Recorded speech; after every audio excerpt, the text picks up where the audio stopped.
Hello, everyone. Welcome to Prater Magic. This is our Monday live podcast. It is Reflections of the Council. I'm your host, DM Cross, joined by Magical Hacker and Phyrexian. I'm going to say their names this time. Magical Hacker, how are you tonight? Oh, I'm doing just fine. Doing just fine. Okay, and Phyrexian's last because he's hidden and also, snarky today. So, Phyrexian, how you doing? I like Simic, and Simic is great. And I want to apologize for liking Simic and Simic being great. But other than that, I'm doing fine. No, that's funny. I have a EDH record editor that's going to love that statement. However, so this week we are doing kind of a recap from last week when we had Matt Morgan on. We talked about the Ravnica Allegiance mechanics from Azorius, Rakdos, Simic, Orzhov, and Gruul. Hey, I got them all. Yay, look at me go. We ranked them, and then at the end of this podcast, we're actually going to go back to what our rankings were last week and see if they changed based on the full set reveal, and maybe talk a little bit about why. But the first thing we're going to do is we're going to talk about some of the most important cards, at least to this podcast, and that's going to be, anybody want to guess? Well, what do we play? We play a format. It's called The Thing. Commanders. We're going to talk about the legendary creatures. You're right, it is EVH. Unfortunately, this is not M19. They didn't print Elder Dragon Highlanders, and it's not Ixalan, so they didn't print the other EDHs, which is Elder Dinos. Elder Dinosaurs, yep. But we are going to talk a little bit about some of these legendary creatures and basically talk how we think they're going to impact the format, whether it's for good, for bad, or otherwise. And I think I want to kick off with what I feel is a good one. Maybe not the best one, but I think it's a spicy one. Let's talk about Tessa Karlov.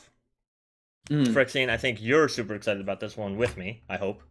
Tessa Karlov is a legendary creature, human advisor, 2/4 for 2 white and a black. If a creature dying causes a triggered ability of a permanent you control to trigger, that ability triggers an additional time. Creature tokens you control have vigilance and lifelink. So, Phyrexian, like I said, I think you're kind of excited about this one with me. What do you think about Tessa Karlov as a commander? I'm actually like kind of meh on her as a commander. I do like her as a commander in a way, but at the same time, like,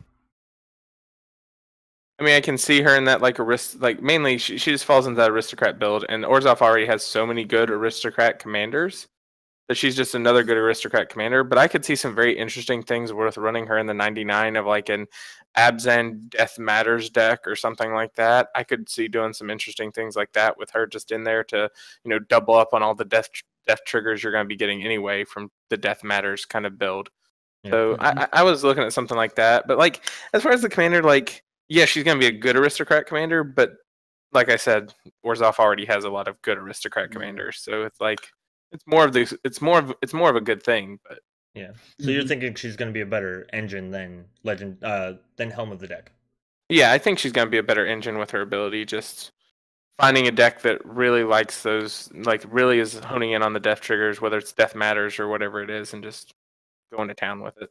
Yeah, I definitely agree with Phyrexian here. It does feel like we already have so many good Orzhov commanders. The one that I think of is Krav, being able to pay 1 black, sacrifice 4 like token creatures, and draw 4 cards. Like that's just really, really good. And it's in my mind, it's kind of hard for any Orzhov aristocrats commander to compete with that. The only thing I think that Tessa offers in terms of command zone sitting is that Tessa would be legal in Brawl. Oh man, we're talking about the wrong format now. You're trying to get fired like, on the first card, sir. The first card. So real quick, DB Cross mentions Alenda gave aristocrats, which is white, green, black. Mardu aristocrats, which is white, red, black. So that's another good point that I think Phyrexian was touching on, that Tessa could be a really good engine piece, or like a value piece, right? She doesn't even have to be the engine, quote unquote, but she's a good extra value. It's like, oh, I'm doing so well with these aristocrat things, I'm gonna do even more well. So I think there's a deck. Go ahead. I was gonna say, do you think there's a deck that would be more focused on her second ability? I think so, yeah, because white and black does do tokens pretty easily. So I think you could there's all kinds of enter the battlefield effects. So you could do Panharmonicon and also then do tokens. Anointed Procession is now a big thing. You could do white black zombies. I actually did before. That's actually a good point. Yeah. Before Verena was spoiled, I did white black zombies with Karlov from the Commander Precon. Which, hold on a second. And it was like a weird kind of like life. That's not how you spell Karlov at all. it was a weird like enter the battlefield. I'm not enter the battlefield. Life linking zombie deck. Yeah, yeah. I enjoyed it. I'm I sure you have a had lot that of Necromancer card in there. The Necromancer's Covenant or something like that. yes. That was actually like the one card that really gave me an idea. I was like, this is kind of cool. Yeah. I want to Yeah. do this. And then I had like the usual Karloff stuff with pristine talisman stuff like that to get little like points, like 1 point of life gain just to make Karloff really big. And he became just like a cannon. Like, okay, I have all these counters now. I'm just gonna get rid of the stuff that I need to get rid of so that I can, swing in with all my zombies. Yeah, and Elevarius has mentioned some of the cards like Xanthid Necromancer and Ogre Sunlord that just give you tokens when things die. Yep. You can use that to make more tokens to. Yeah, and then Black's great at bringing creatures back. Yeah. So, yep, I think that's a pretty good one. What about Hack? No, we talked to Hacker first when we did the intro. So, Frexing, what's a commander that you're interested in talking about? I want to talk about the Showstopper. Oh man, ooh, let's not. Rakdos, the Showstopper, is a 6/6 flying trample for 4 black and a red. And when Rakdos, the Showstopper, enters the battlefield, flip a coin for each creature that isn't a demon, devil, or imp. Destroy each creature whose coin comes up tails. Entertain me. Entertain me, sis. I love that. I actually love the flavor text more than anything else on the card. Yeah, it's real good. Entertain me. Amuse me, my children. Yeah. But, I like this card a lot just because I've tried so hard to do Demon Tribal a couple other times. I just want Demon Tribal to be a good thing, and I'm right with you where I want Demon Tribal. I want to win with Liliana's contract.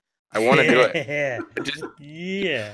And so I've tried it before, and now this is just another card that's gonna make me want to go down that rabbit hole one more time and try to do Demon Tribal and make it half decent / good. Yeah. And it's Thanos. You can't go wrong with playing Thanos as your commander. Come on. Listen here. Let's not, please. All right, Hacker, though, what do you think about Showstopper? Oh man, I love this card. It's really hard for me to not like something with Flample, especially when it's the same power, toughness, and CMC. I love it all, But I do like that there's finally a commander that's going to be for Demon Tribal, and who knows, you might even get some value off of specifically triggering a bunch of things that count, that about creatures being destroyed. So. I can't think of anything off the top of my head, but there's got to be some things that's like whenever a creature is destroyed, blah blah blah blah. The new Judas. Yeah. Who's in the right colors. Whenever a non-token creature you control dies, Judas the Scourge Diva deals 1 damage to any target. So if you, I know Frexen's talking about doing Demon Tribal, but if you just do like tokens and you have Rakdos come out, even if you lose your entire board, let's just say you're really bad at flipping or rolling, because some people on Twitter were talking about maybe I'll roll dice instead of flipping coins, whatever, fine. If you want to do that and you have Judith out, even if she's one of the things that dies, I mean, you're going to get... Oh, never mind. It's not token. Okay, never mind. Judith doesn't count. We out. Yep. But non-token creature. While we're here, Judith, the Scourge team, you see that segue? Oh, I'll just say my part real quick. I do not like Rakdos, the Showstopper. I think the ability is cool, but I hate anything that... It's chaotic. No, I'm even fine with the coin flipping. It's how long it takes to resolve. That's like if fair. it was literally just he enters the battlefield and I don't know, like I love Vial Smasher. Vial Smasher is fine, which is a random effect. I'm fine with potentially losing my entire board due to RNG, because in Magic I can build that really well into where it still does like stuff. Like, okay, we can't do Judas, but if I do Goblin tokens, I could have Boggart shenanigans. So whenever all my Goblin tokens go to the graveyard, they deal damage. That's fine. I'm good with that. Or Goblin Bombardment, so I can instant speed, just sacrifice them and ping people for damage and potentially wipe the board. Again, I'm good with that. But when it comes to a token field, and tokens are kind of an archetype in EDH, I think it just takes too much time to resolve, and I don't want to do that. I want to go. Like, when you sit there and you're like, trying to figure out for like 20 minutes how one part of the stack resolves and you've got a whole nother part of the stack to go to, and like you don't even have interaction at that time, that's a horrible thing to sit there and look for. And honestly, like, the Rakdos player can almost sit here and basically be like, everybody do your own token. So it's almost a dick thing to do. Like, here's my commander. Everybody figure out if your fields get wiped. I'll sit here. I'll wait. You know what I mean? Well, we're not trying to entertain the players. It is the showstopper, so you're just taking a little intermission. No. Yeah. Flip some coins. I guess the flavor text on point. Entertain me. I guess if you're sitting there being entertained by everybody flipping coins. Rakdos is an asshole. The person's an asshole. So yeah, fine. He likes to see that. Yeah. That's what he wants to see. Well, see, I'm gonna be playing on Magic Online too, so it's gonna flip all the coins for us. Yeah, it's gonna be done. You don't have to pick for each coin. It's literally, if it comes up heads, it's okay. If it's tails, it gets destroyed. So it's not like you have to pick. You have to sit there and click heads. You know. The game chat though would be hilarious to look through, because it's just gonna be like, this one lost, this one lost, this one won, lost, and you're just like, if it's a token deck, you're just gonna have 100 lines. I bet this thing crashes MTGO at least once. I bet it does. I hope. Because that would make it the showstopper, sir. No, then nobody actually wins.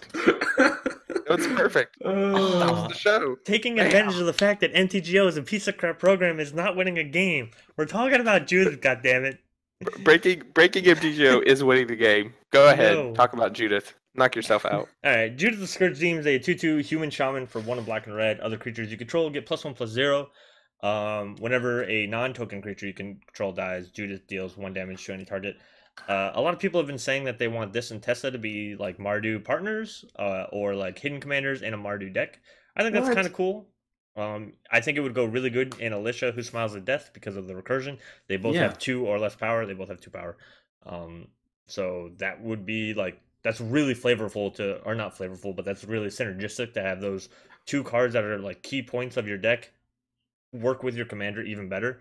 And your deck as a whole wants to sacrifice things. So you'll get your triggers from Tessa.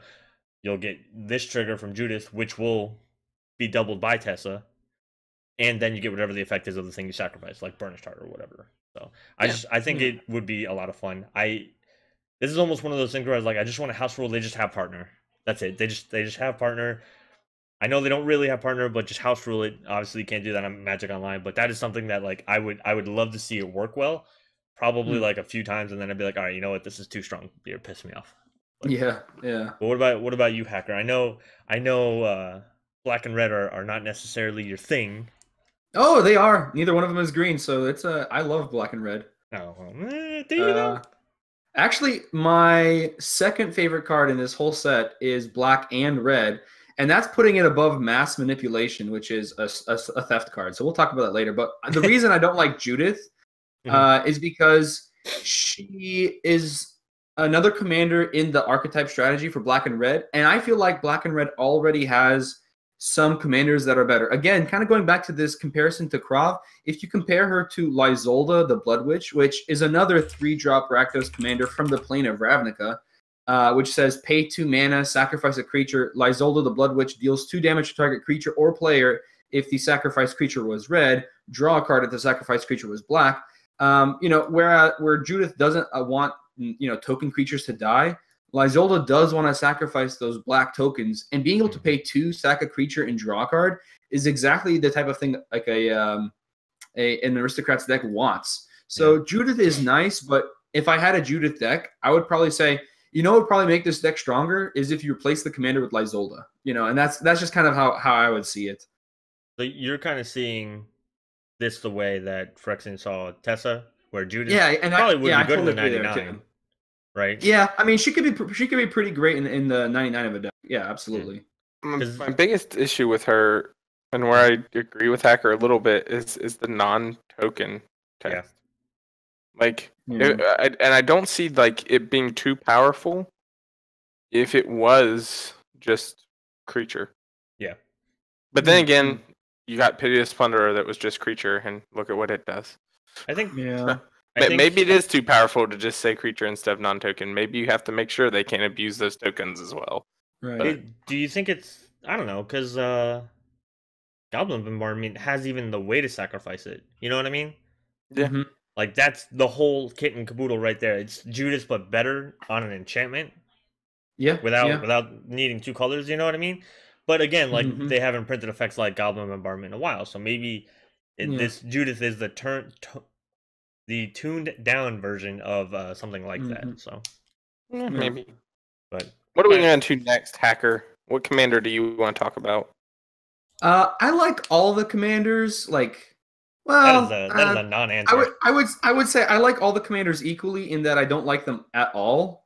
But there's one that I want to talk about more than any of the other ones, and that's Prime Speaker Vanilla. I mean, Prime Speaker Vanifar. That's what I meant to say. No, that was last. I thought we were ending with that one. That was last. Stop cheating. All right. Well, we could end with it if you guys don't want to talk about it now, but I kind of already mentioned. Talk about the Azorius one, sir. Do your job. All right. I'll talk about Lavinia. You have one goal on this stream, and that's to talk about Azorius things. Do it. You are the other side of the coin. I would say when it comes to Lavinia seems really cool. My only problem is that it's going to be very difficult to play her as anything other than like a stacks build. Because people are going to see her and immediately think, okay, this person's playing Dream Halls, they're playing Knowledge Pool, they're playing all these cards that can get to the point where it shuts down the game completely. And while that's okay, the fact that you're telegraphing that to everybody at the table means you're probably not going to be able to do it like ever.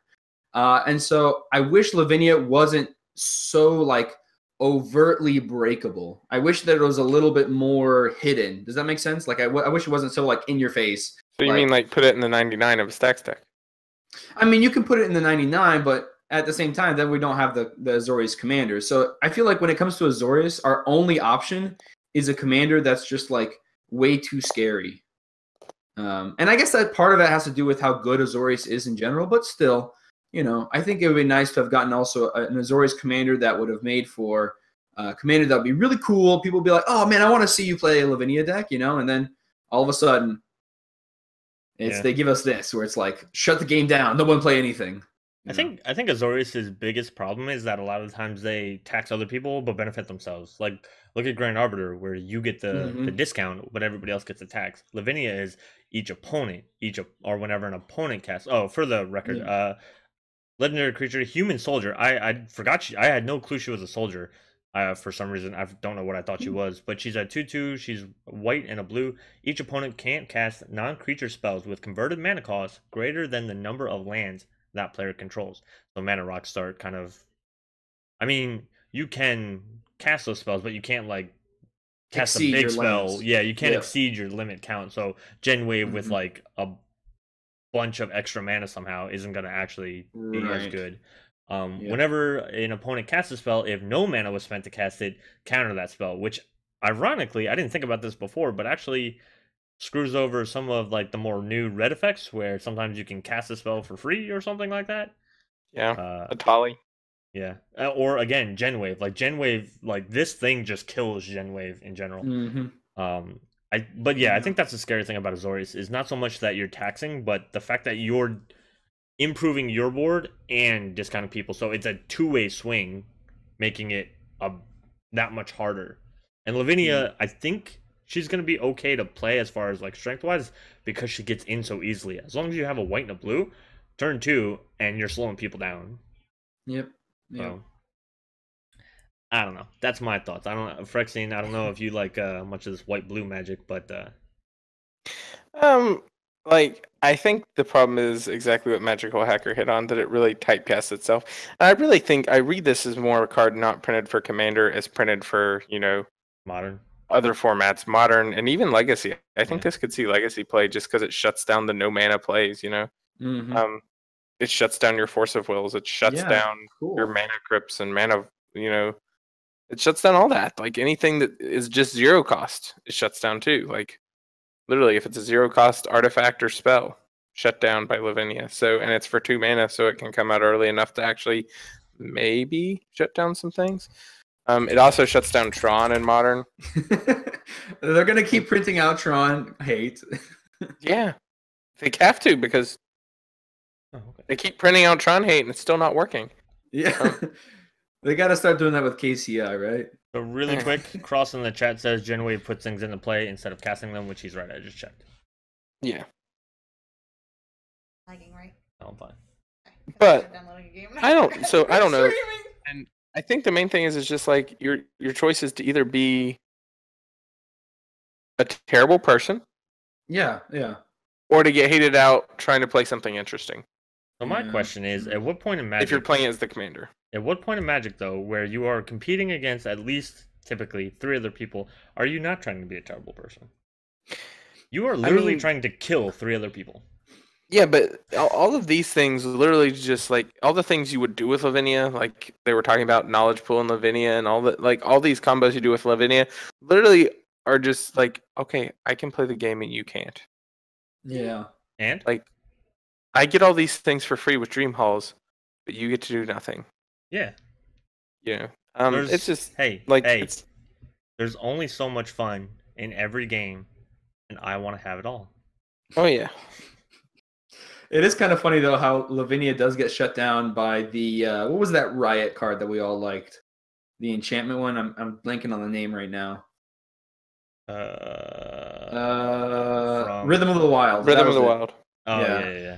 Because it prevents your creature spells from being countered. So if you've got like convoke creatures and you're convoking them out, and you like only tap creatures for it, it won't actually counter that spell.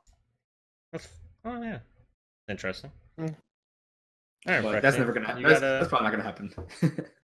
You got one next? Sure. Let's talk about Nikia of the old ways. Let's go with Nikia. Kind of hard to. I'm not even sure Nikia is like the right way to pronounce it. To be perfectly honest with you, that's what I was saying too. Yeah, me neither. I have no idea if that's the right way to pronounce it. You know, Wizards can let us know later. Yeah. But it's a legendary creature, Centaur Druid. It's a 5/5 for 3, a red and a green. And it has this line of text. Whenever you tap a land for mana, add 1 mana of any type that land produced. So it's a Mirari's Wake, you know? Yeah. But then it has this one bothering line of text. You can't cast non-creature spells. But all the best spells are non-creature spells. Not anymore, sir. If you've been paying attention to things that have been printed lately, creatures have gotten a major boost in old MTG. Oh. I'm just going to say still, Doom Whisper, fantastic spell. Does everything I ever wanted to do. Yeah, I think it's going to be interesting. I think it's going to be interesting to build around. I don't know how good it is, because it is going to be really hard, like, once you drop her and can't throw in those creature spells, you know? Yeah. You can't cast any non-creature spells, because even in your very creature-centric decks, like, even, like, your very, like, even elves, like, run 41 elves, but they also run some other stuff, you know? So... even when you're very creature centric, it just seems like not being able to do anything else, like not being able to play your K grips or your Rishkar's expertise. Yeah. It's like she's a 5/5, great target for Rishkar's expertise. Oh wait, you can't cast it. Hacker, you had something. Yeah, I was gonna say if there's any commander out of the 8, it would probably be this one that I would be playing. This one I like Nikia, but it's not because I think that she's the most busted, or like, for example, she's not the one commander that I would hate to see across the table most out of all the commanders. But I do like how when an opponent will see her, they'll be like, oh, I don't need to worry about that deck. If they get their commander down, they can't cast non-creature spells. I don't need to worry about that. And then like even play an entire game where I don't ever even cast her. I just play her so that people don't they're not afraid of me. Or even do it where you get Nikia down, you tap the rest of your lands, return it to your hand with Erratic Portal, which is a 4-mana artifact that can return a creature you control to its owner's hand. And you return it to your hand, and then you use all that doubled mana on non-creature spells. I think that would be so cool and so much fun, but that's what I think about Nikia. And I want to say like it's Nikia, but I have no idea. I'm just gonna call her Nikki. I feel like that makes more sense. But I mean, there are things like that let you do it, or yeah. But that's a lot of mana. That's 6 mana every turn. You're already investing into doing that, so you better have a lot of lands on top of that already. That is true. I guess you just have to play a lot. Which I guess you're in red-green, so you can definitely get a lot of lands. Like, are you really worried about that much extra mana? Like, you just build her big dumb mana. Like, I wouldn't be surprised to see. I know Jeremy's probably going to play a Simic deck for Commander Versus, but like this almost seems like something up his alley because you could do big like dumb X spells where like there's also some people are talking about like have sack outlets. You have the sack outlet down, you tap all your mana like Hacker's saying, you sack Nikia. Sure, it sucks that you're gonna have to pick Commander decks, but I mean, if you end the game with a huge Banefire or something, then it doesn't really matter. Yeah, and Elvira says another great point about this card that Timur Sabertooth is just a auto include and just a great card with it. There's so many. What about old Sabertooth? What's that enchantment? Man, what is the name of it? It's like all the combo decks in CEDH play it that like you can exile a creature you control. It's like a sack outlet but for exile. Food chain. You can play food chain in this one, so that you can play your X-Spell and then also get your commander back out before your turn passes. That's actually something I was thinking about earlier today when thinking about like what we were going to talk about. I was like, food chain's probably a good include because you can get almost a mana to recaster. Plus, if you're playing big dumb mana, you're probably going to have double mana anyway, so it's probably fine. For the record, Timur Sabertooth is 2 green creature cat. It's a 4/3 for 1 the green. You may return another creature you control to its owner's hand. If you do, Timur Sabertooth gains indestructible until end of turn. And it's actually a pretty combo-tastic card in a few decks, like Zakama. What do you think about running like Nikia and a couple of mechanics in the 99 of other decks? Like we were kind of talking about for, like, what about Rurik Thar? Is Rurik Thar the 99 or in the 99 of this, or is Nikia just like an acceleration piece? Because you're already not going to be casting a lot of non-creature spells with Rurik on the field, but you know what I mean. So is that what we do? Yeah, I mean it could be either way. Rurik and this, or Nikia and Rurik. I mean either way. I mean, I could definitely see myself rolling into this and trying it with Rurik. Yeah, I think I'd rather see this in the 99 of Rurik than the other way, because Rurik is kind of a win con on his own. Whereas Nikia is a facility. Good. She's an engine piece. She's an engine piece, though. Yeah. So I think she goes better in the 99, where Rurik's better at the helm. I think some people are talking in the chat, and like I also had a thought. You lose a lot of quote unquote the versatility of a deck because of the non-creature thing. I think you just run a lot more like Yeva's probably a good creature for this deck, so you can flash stuff in, and then like you just basically have like enter the battlefield effects, right? And then somebody mentioned how often do you see a torpor orb. Thankfully, I don't see very much torpor orb at all. But if it's heavy in your meta, then I don't know. You probably have to just try to again, like you probably run a few ways to get rid of it, and you just kind of hope that you have them when the torpor orb's out, or like you probably. I think at that point you probably rely on some of the other table to do it because nobody's gonna like a torpor orb except probably the player playing torpor orb. So chances are it's going to get removed one way or the other. It's probably being played by Lavinia, let's be honest. Yeah, by some Azorius, dick. Oh, sir, family stream. I will say though. I said DECK. Yeah. Oh, yeah. Okay. No one gets that joke, sir. Yeah, there was an inside joke where Frexing was talking in another conversation where he was saying how a friend always makes a joke about he builds decks where he has to draw and shuffle a lot, so he just like to touch his deck a lot. And I turned and was like, you did say DECK, right? Like, we're clear on what we're talking about, right? And he well, it was my one funny comment of the day. That's all I got. Okay. So you just got pulled into this too. Gosh. I know. It's everywhere. You're touching your deck all over the place. And on that note, I'm definitely putting Nikia in my Zakama deck. I know Dr. Pew Pew Pew here is saying maybe making it in their 99, but yeah, for me, I already found this card slot. I already took the card out, put it in. Yeah. It's good. I'm waiting for it to go on to Magic. Let's go. I was gonna say, did we already talk about the equipment that works really well with Nikia? No. There's a really great equipment. Let me find this because I know I'm gonna really. It's the one that says it can't be sacrificed. Give me 1 second. Can't assault suit. That's the one. Yeah. Assault suit. Because then you can put it onto Nikia, And now everybody can't cast non-creature spells, and they can't get rid of her when they do get her. Yeah, but you're also then giving everybody double mana, so that's kind of dangerous. That is true. Yeah, it is. It is dangerous. Yeah. It is dangerous. I see the point of like quote unquote locking people out of their non-creature spells, but I don't know. Getting to like dump all your creatures onto the field also sounds kind of dangerous. So I'm not sure about that one, but I see the idea. I see the concept behind it. Dr. Pew Pew is pretty adamantly against that one, it looks like. No, don't do it. So why don't we hit up our Simic commanders now? But not Vanifar yet, Magical. Wait. Yeah, just calm. But what about the Haunt of Hightower? When are we going to talk about that? Hey, you know what? Not legendary. It is legendary. It is legendary. However, it's not a real card, so. It is a real card. What's You're not going a real on? card. People hating on the monocolored commanders. I will not stand for this. Well, I am sitting down. I was about to say you're sitting down. All right, so Zagana Utopian it's legendary, Speaker. but it's not legendary, so we aren't talking about it. Oh. So Zagana Utopian Speaker is a legendary creature, Merfolk Wizard, a 4/4, which that's a pretty nice body on a 4 CMC, 2 green blue. I said that in reverse.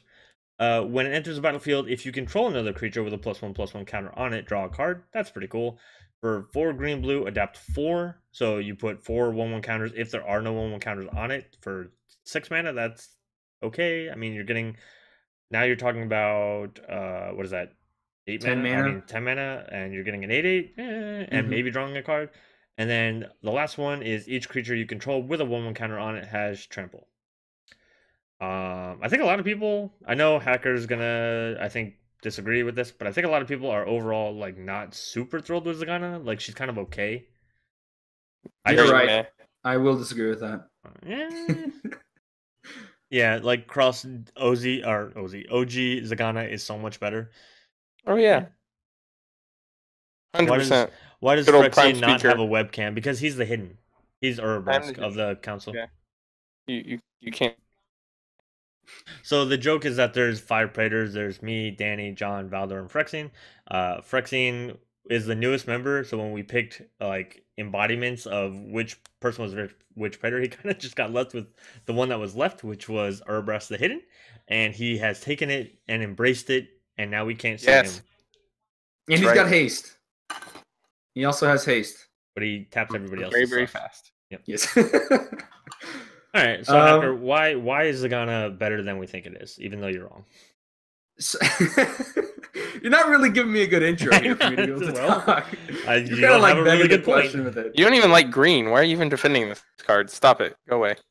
Stop it. No, I think the power in Zagana is in the fact that everybody thinks she's not that good. I think that's why she's so powerful. There's something to be said about the fact that it does cantrip when it enters the battlefield. So even if all you're doing, like all you're doing is you're playing a deck that will sometimes have creatures with +1/+1 counters on her, and you play her for 4 mana and you draw a card, and you never actually get use of out of her other 2 abilities. Even that, you're still getting value technically, because everybody has 1 card in their command zone, but when it comes onto the battlefield and gets put back, they're not actually up any cards in their hand. At least Zagana here, you draw a card, which is, I think, something that people kind of fail to remember. So even with that in mind, the third ability there, where she gives everything trample that has a +1/+1 counter on it, it kind of gives us a new commander that previously there's not really been a commander for. There's not really been a commander that wants to have a lot of creatures with at least 1 counter on it. Like, it doesn't matter how many counters they have, just they want to have 1. So that's kind of nice to have like a +1/+1 counter on a deck that wants to go wide. I think that's what Zagana's for, and it's kind of nice. She also has that instant speed mana dump, so if you're holding like counter spells, you can always just adapt if you don't need to use it. You're holding up 6 mana counter spells? Well, you might have like, let's say 2 or 3 in your hand. Why not? All right, so I'm gonna see your argument and raise you 3 points. 3 points, and it's actually 3 cards. 1, that trample effects on an uncommon in the set. I understand it's not in the command zone, but that effect itself is on an uncommon. 2, there's a better effect from Ixalan, where everything with a 1/1 counter on it is unblockable, and it's a Merfolk, so it's already in deck set she may want to run, because Merfolk from Ixalan dealt with 1/1 counters. And then 3, all the way back from Khans of Tarkir, there is another card that has the same trample effect, and it's an Outlast card. So, like, I think the big problem that everybody has is that this is nothing new, and Merfolk decks recently have been doing, again, the +1/+1 counter thing since Cumena and Ixalan, etc. And Yeah, these and effects already exist. And to me, like, you talk about, yeah, she draws you a card. She draws you a card at 4 mana, and then at 6 mana, Prime Speaker Zagana would draw you 6 mana. so many cards. Yeah. Right. I know it's 6 mana. I know it's 2 more mana, but it's also the difference between drawing 1 card and then drawing like 10 cards. Yeah. What did I get? I got a whole new grip from casting Prime Speaker the other day in a game. So like, yeah. Kraus in the chat says that she's okay in the 9/9 of the right deck, and again, like, because of her trample effect and because of even the cantrip effect, I'm fine with her being in a deck. I'm not saying she's a bad card altogether. I think Merfolk Tribal is probably where she wants to be. You can put her in just +1/+1 counter stuff, but what Simic deck? I just think to get the most out of her, you put her in a Merfolk deck, in a Cumena deck.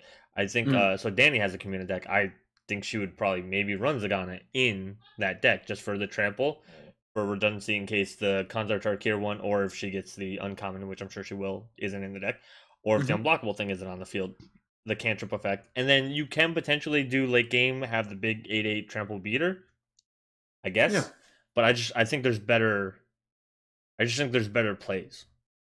That's my problem. I just think there's better plays to do. I think I agree with you. Where you were comparing those 3 other cards, I really do agree with you, especially when you're looking at like the 99 of a deck, right? Yeah. There's plenty of reasons why Zagana might be pushed out from the 99 because of those cards, but specifically, I was talking more about like the command zone aspect of her. I think that's why I like her for a commander. Again, not scary. People think that she's pretty bad, so you can kind of work your way off of that.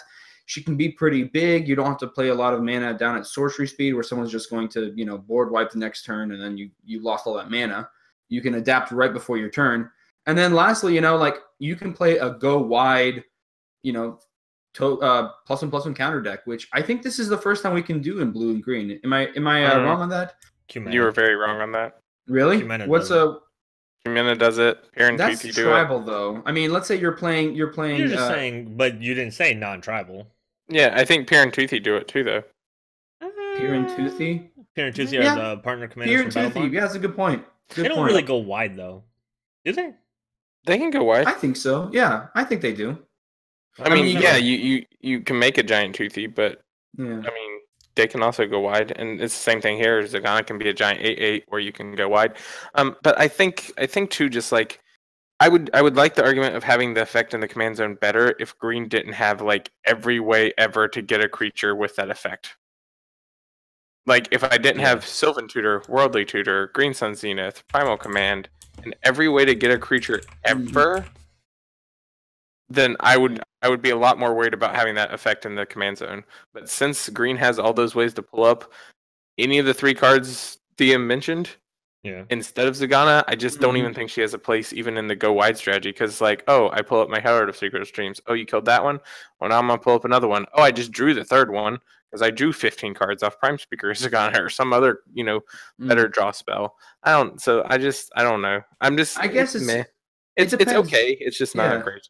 There's also in the go wide deck. There's also Tishana. Oh, and DP Kraus says Azuri, which he's right. Oh yeah. Go wide because you get a bunch of little dudes and make one dude super huge.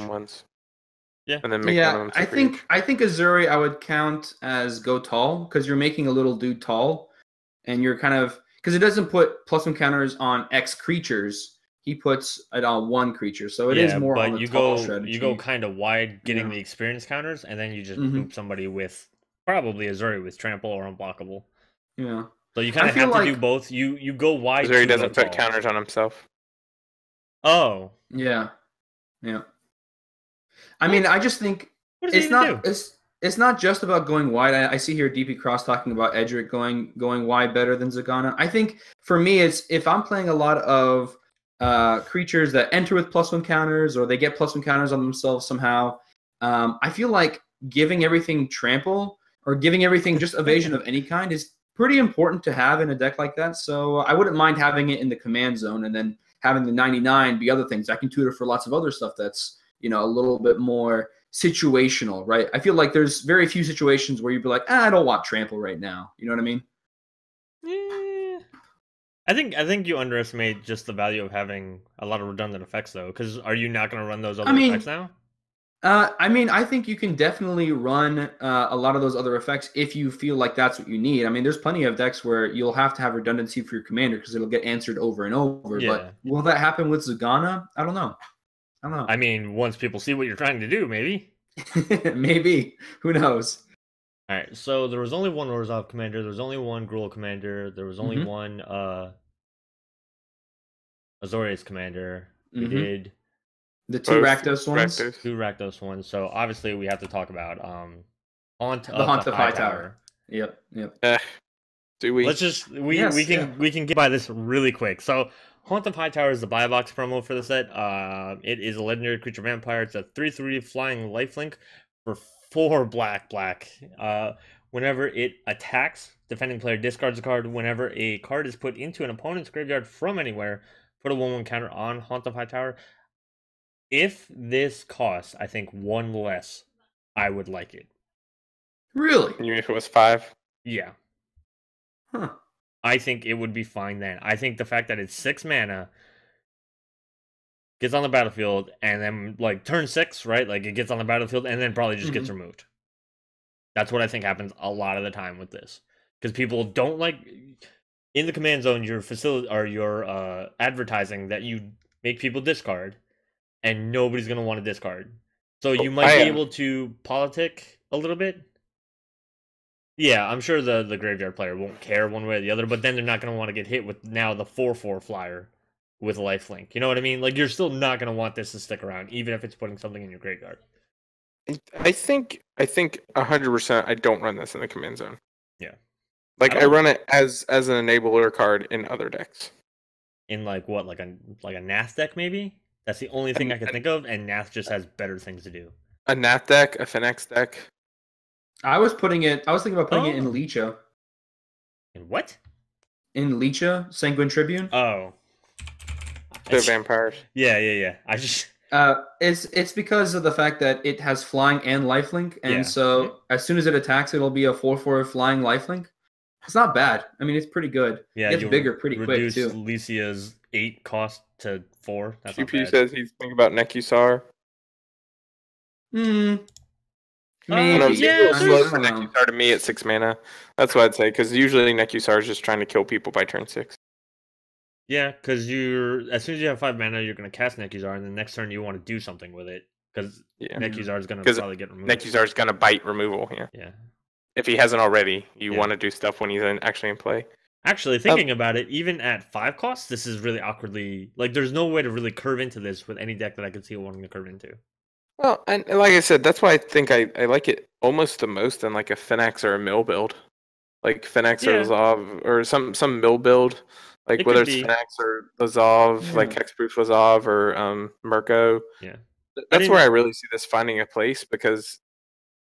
Yeah, I didn't think of really Phenax big really quickly in a deck like that. Yeah, I didn't think of Phenax at all. Yeah. And then you could even do a Phenax with those stupid new petitioners. That I never want to talk about ever again. Oh my god. I like those. I can't wait to talk about them. Bet you Why do they keep printing cards with that tagline of I don't know. You can have as many as you want in a deck? I don't know. But why do they keep trying to ruin the purity of my format? Alright. So again, this one might have some applications, but it's also a mythic. Like, this is not a mythic. This is stupid.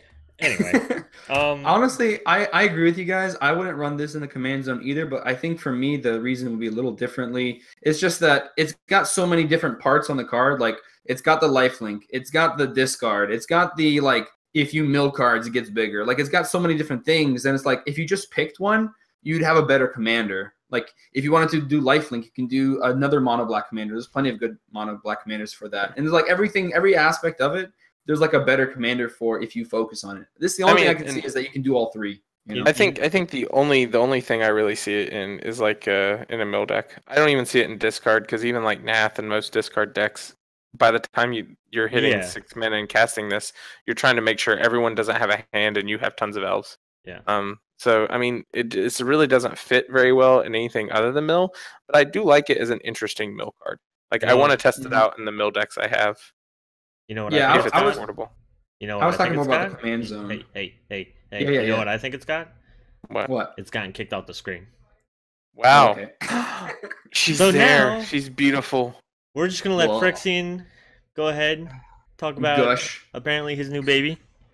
Prime His new Speaker boo. Vanifar. 2 and a green and a blue. And it says birthing pod for free. That's what it says. It says tap, sacrifice another creature.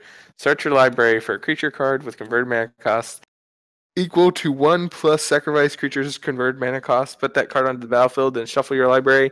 Activate this ability only at the time you would cast a sorcery. And it's a 2/4. Yes, as much as I hate emergency powers, I love this card that much, if not more. I love how much adoration, like the tone of your voice had while you were saying the whole thing. It's 2. Think about green that in and a contrast blue. with last week. I'm just Of like the hate I had for emergency powers, and just that's look true. at those two things in contrast. It's a good, other end of the spectrum, but it was just so hilarious how much like you're talking about the converted mana cost. It's 2. A green and a blue. It just was hilarious. I mean, so we talked about this very briefly beforehand. It is birthing pod on a stick. Yeah. It's just a combo enabler. Yeah, I don't see like what to talk tutor about. in the command zone. Is it going to be a commander? Sure, it's going to be a commander. People are going to love this thing. Is it going to probably be a combo-tastic thing? I mean, obviously, like you're going to intruder alarm and go off.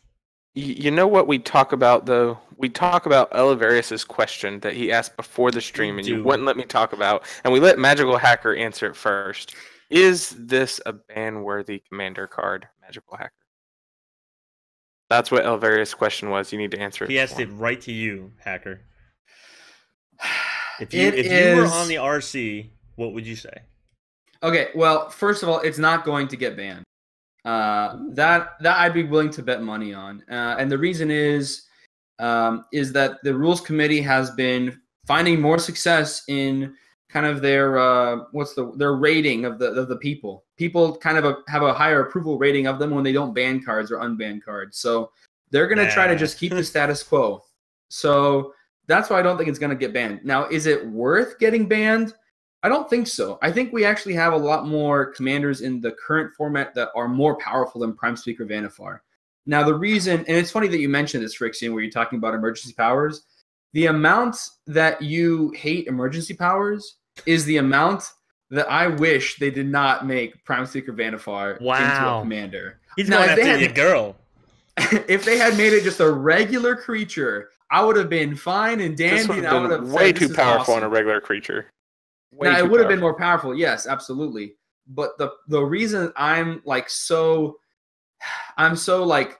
upset, I don't even know if that's the right word, is that they chose to give the commander that obviously anybody that knows anything about the commander format will have the ability that's going to be like the most amazing, lovely thing ever. And they chose to give it to the 2 colors that don't need more commanders like that. I mean, out of all the 10 combinations, they gave the best, like the most wonderful looking commander to green and blue. And when I asked Paul Cheon and Melissa DeTora, they had a stream from the Wizards official Twitch stream, and I asked them who designed this, so I know who to be mad at.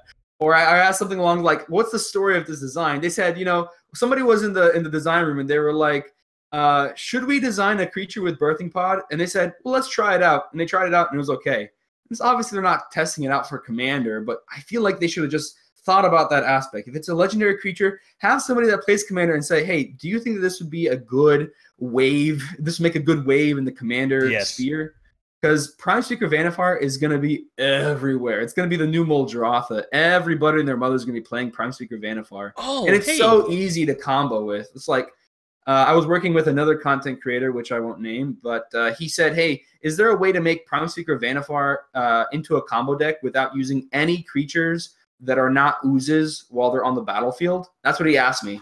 And yeah, definitely, absolutely. 3-card combo, not including Prime Speaker Vanifar. So 3 cards plus Prime Speaker, you go infinite. Hey, and hey, yeah, hey, yeah, hey, what's up? Vanifar goes in Muldrotha.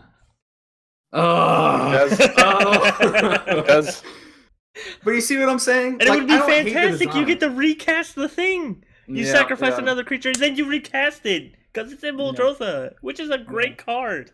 I think, and Elvarius is saying, in answering sort of his own question, he says his issue is the fact that it can always be available because it's a commander, and if it was a normal creature, it wouldn't have been so bad.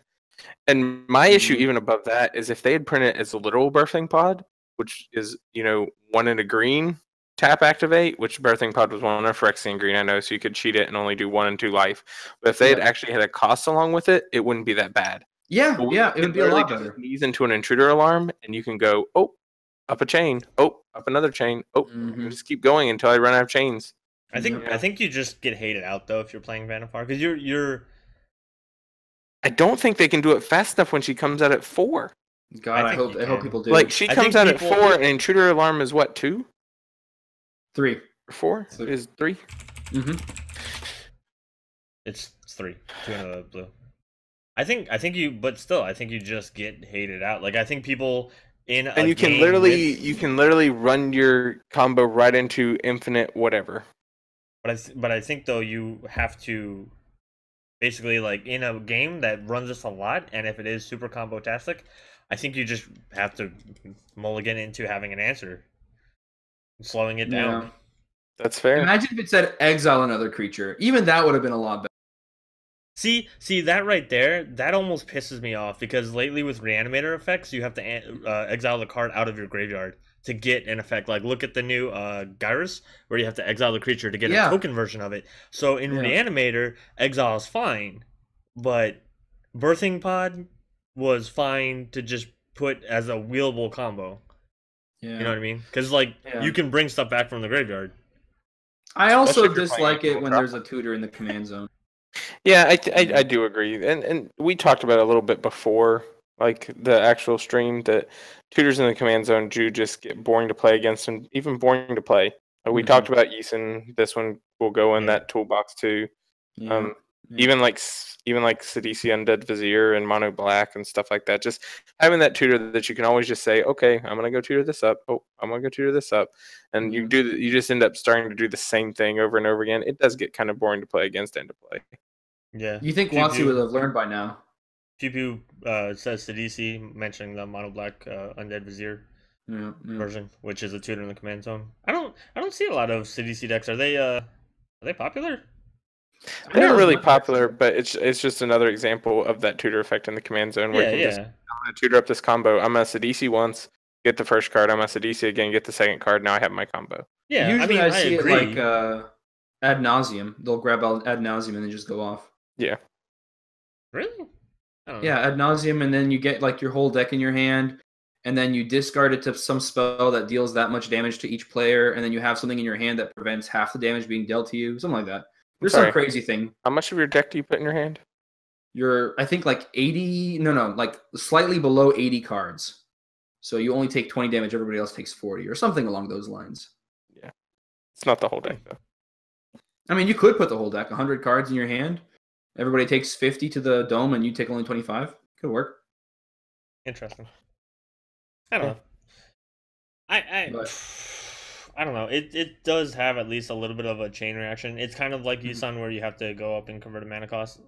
I think. I don't know. I feel like you can do the same kind of like toolboxy build that he was originally really popular for. Yisun was. Yeah. And you just have to you have to not want to be the combo person.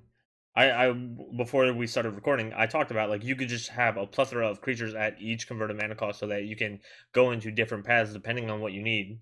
So your 3-drop could be Reclamation Sage, or it could be Wood Elves, or it could be whatever. What do you need in that moment? If you don't need your next combo piece, then it doesn't matter. But yeah, I guess you have to. You have to be you have to have the right mindset to run the deck, I think. I mean, I think it at least gets in some considerations because even Yisun was banned in 1v1 for a while, but now it's not anymore. So I don't know. I think it might see some conversations for being banned, but I kind of agree with Hacker that they have started to lean towards like unbanning things as opposed to banning things and just kind of letting stuff happen. When was the last time they unbanned something? Protean Hulk. Protean Hulk. Yeah, the one card that also makes this card this deck really broken. Yeah. Even better. Yeah. Protean Hulk is just it's probably an auto include into this. Yeah. DP Cross says more like Prime Speaker Vanna far too boring. I said Prime Speaker Vanilla. I think a combination Vanilla far too boring. I think that sounds. There you go. Esper Derek says you go Ooze Tribal with the new Ooze Lord. So we were originally in this episode going to talk about all the EDH playable cards that weren't legendary creatures, but it took too much time to go through how many legendary creatures there are, which I think is one of the quote unquote good things / bad things. At least bad things for us for time limits, but good things for just the set is that there are always a lot of legendary creatures in Ravnica because they do put more than one per guild, and then there's like 5 guilds in a set, so you're anywhere from, what did we do, 7 to 10 potentially. They had Planeswalkers this time. We had 7 and then 8 if you count Haunt. Yeah. Oh yeah, that's true. Which I mean I don't, but So what we're gonna do now is last week we went through the rankings of the mechanics, and we did talk at the end of that episode that we were gonna come back and basically see, now that the full set's been revealed, if any of our minds have been changed. So I didn't have Valdor's old. Oh, never mind. He put an addendum here. So I'm gonna go through Valdor's list from worst to best, and it was Adapt as the worst, Afterlife as the second worst, Addendum as the third worst, Riot as the second best, and Spectacle as the best. Right? He did do that from worst to. Yeah. Okay. Adapt being the pay to put counters on something if it's not already got counters on it. Afterlife being the when it dies make X number of 1/1 flying spirit tokens depending on whether it's Afterlife 1 or 2. Addendum being the return to dust effect where you get an extra effect for paying it during your main phase. Riot being the either pick getting a counter or haste on a creature, and Spectacle being a alternative cost if damage has been dealt, with sometimes having alternative effects as well. So he mentioned that Addendum and Riot switch spots. So it used to be that he had Addendum at 2 and Riot at 3, and Riot bumped up probably because of I won't speak for him. Probably because Addendum's just bad. I won't speak for him, unlike Frexine. So we'll let. I'd love to hear why he likes Spectacle the most. Yeah, so would I. We're gonna have to get that from him and maybe talk about it next week. But Hacker, real quick, you run through your list and just a short reason of whatever changes happened. Yeah, my order from worst to best: Adapt, then Afterlife, then Spectacle, then Addendum, then Riot.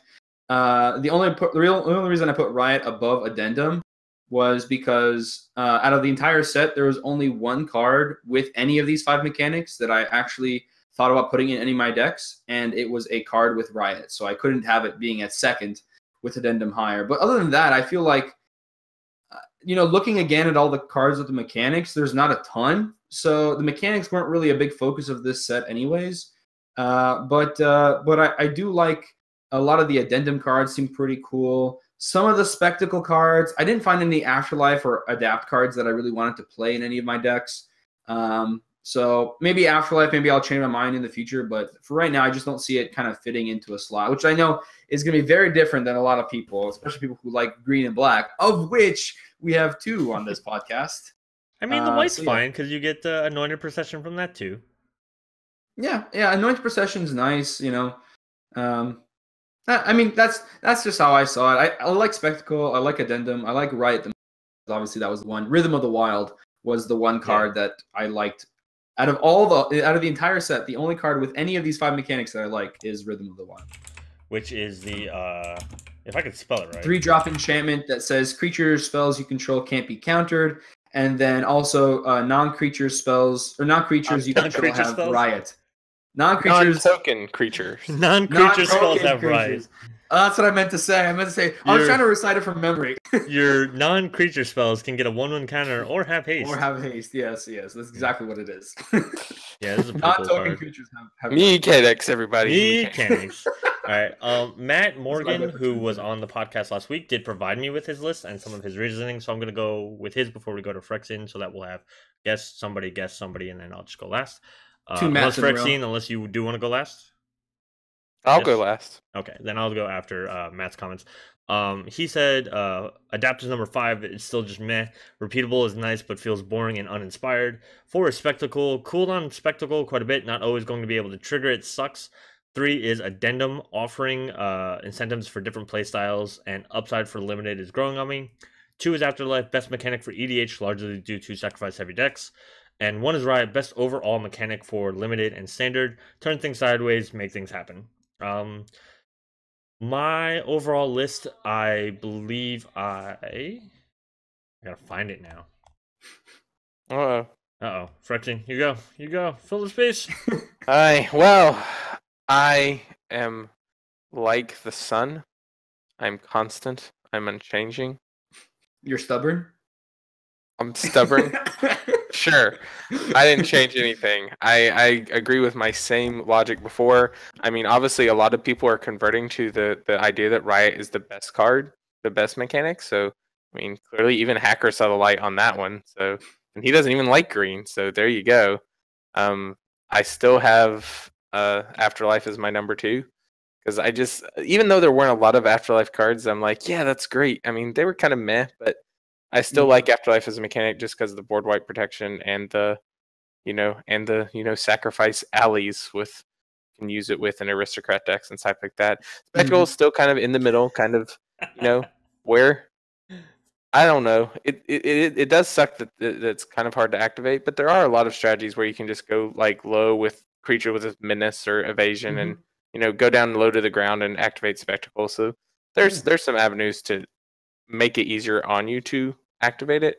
Adapt, I still just see it as bad, like just teaching people to waste mana on things or like hold up that mana. I get the argument of you're holding up mana for counter spells or other instant speed interaction, and then if you don't have to use it, you can dump it into the adapt creature. But then there's so many other better mana sinks to do that with. Even stuff like Centaur Glade, where you just make a 3/3 Centaur with that mana instead. Yeah, I consider better than most of the adapt cards. So there are so many other better mana seeks than an adapt card if you're going to go with that playstyle. And then the last is still addendum. I don't care. At me, I don't care. It's terrible. He's not gonna say anything else. He's just, it sucks. I said enough last week. I did. If you want to hear exactly why it sucks so bad, no, we don't have that kind of time. Last week. No, last week. That's what I'm saying. Go back to last week. I just want to point out, Esper Derek does make the observation that you're a math teacher, not a science teacher, because the sun is always changing and will eventually change drastically.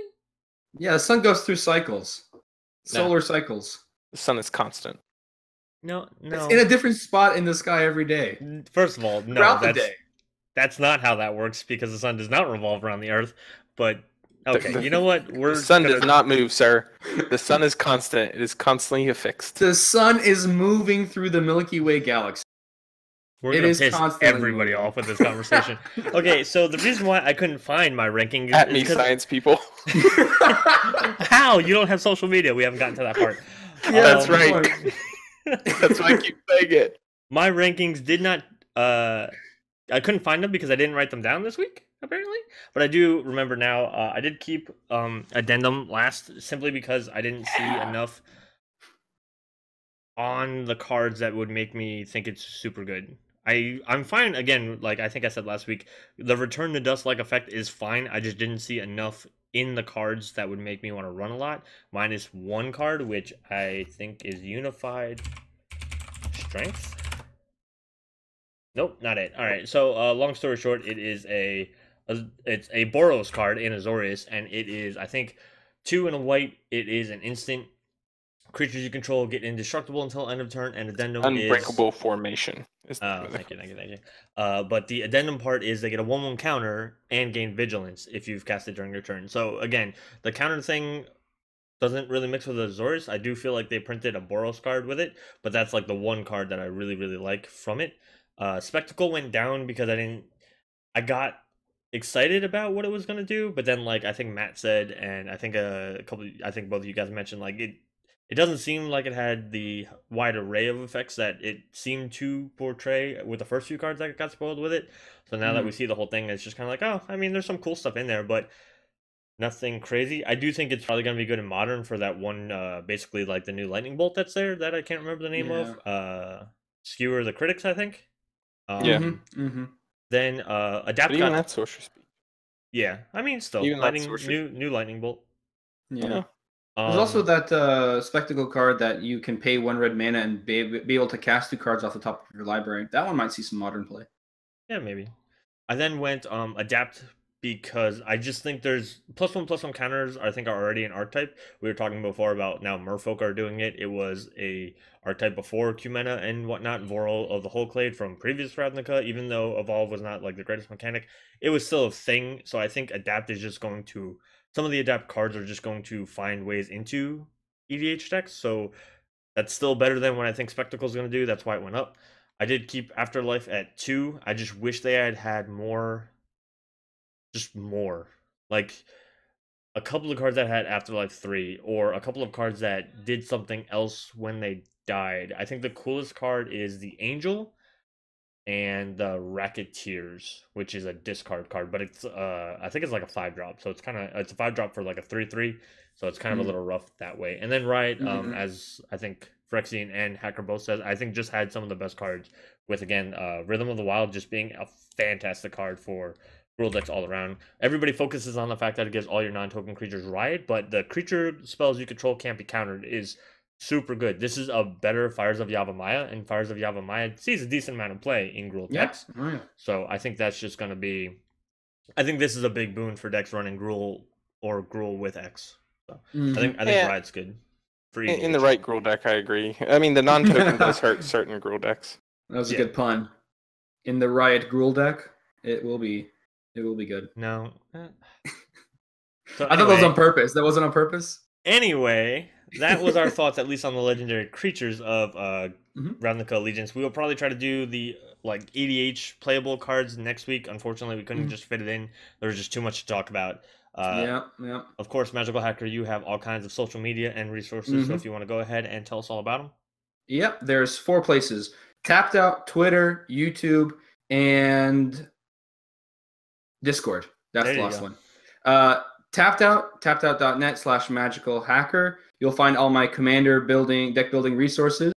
YouTube, you'll be able to find me at youtube.com/magicalhackermtg, where I do gameplay EDH videos, and I talk about sleeper cards, and I do deck building and all that stuff.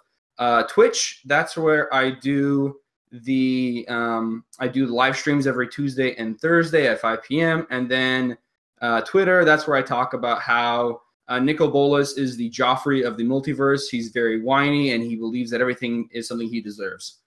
That's actually a really good comparison. I like that. Well, thank you. That's my job on my Twitter, is to make comparisons that people are like, that makes sense. It's much better than your Waluigi thing. Please don't. Phyrexian, where can we find you on social media? You can't at me. At me right now. You just said they can't. Can't beats can. But you can at me on the Discord all the time. So you can just at Phyrexian Walker on the Discord, and then I may or may not respond depending on whether I'm at work or not, because they block Discord on our school's internet. Get wrecked. Which is sad.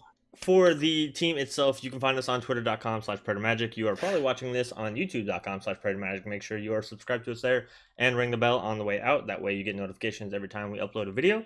Make sure you also like the video, and if you share it with the hashtag MOCL, you're entered into the giveaway where every time we hit 400 and then 500 subscribers on YouTube, we are going to be giving away Commander versus Playmats to two random subscribers that we can find via the hashtag MOCL. So that's very important. Any kind of social media, so Instagram, Tumblr, Twitter, Facebook, if you use the hashtag, we'll be able to find it.